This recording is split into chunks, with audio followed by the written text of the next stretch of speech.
ఇప్పుడు ప్రశ్న అడుగుతాను, జాగ్రత్త వినండి.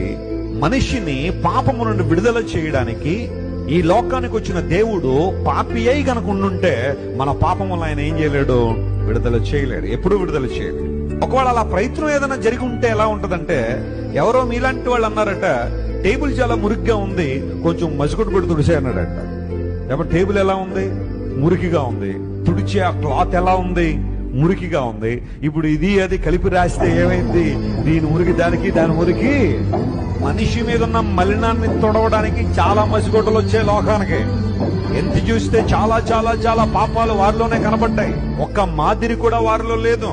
దేవుడని పిలువబడడం ఈజీయే కావచ్చేమో గాని దేవుని లక్షణాలు కలిగి ఉండడం చాలా కష్టమే.